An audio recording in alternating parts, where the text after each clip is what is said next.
dark side of Instagram that you're not supposed to see. When I stumbled across an account full of little girls, I assumed it was innocent at first, maybe just a mother posting pictures of her daughters. That was until I saw the post of them tied up. I knew something was horribly wrong. Whoever runs that account knows where those little girls are. Even worse, he's the one that tied them up. But after I messaged them, I'm about to pay the account owner a little visit.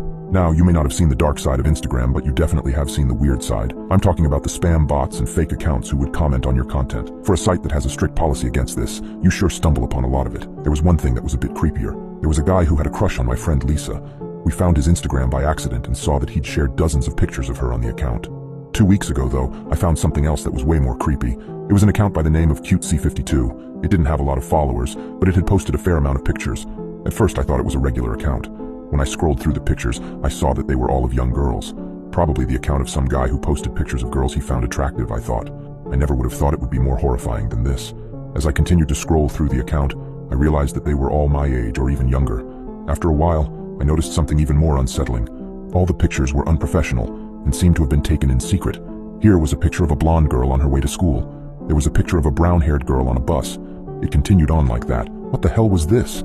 Was this the account of some creepy stalker or something? I decided to check out the comments on the newest picture. It was of a young girl with dark hair at a train station. I already knew what I'd find, lots of creepy comments. When I started to read through, I found none of that. All I saw were smiles and thumbs up. I'd have written it off as nothing but spam if not for the numbers.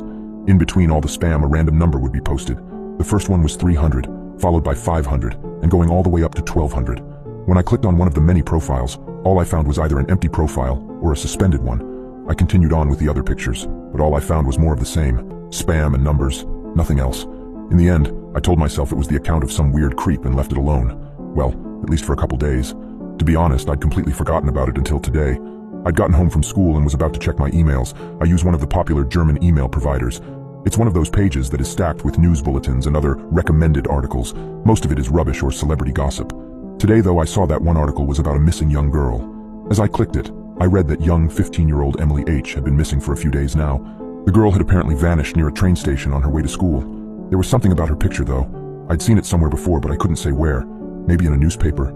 It was later that day, in the evening, that I went on Reddit to search for something interesting.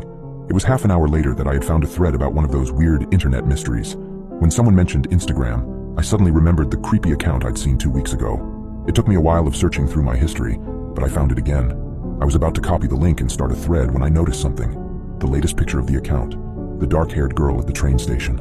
As I stared at it, I knew why I'd recognized the 15-year-old girl in the news article. This was her. This was Emily H., the young girl that was missing. I checked the comments once more, but it was all the same. Spam and numbers.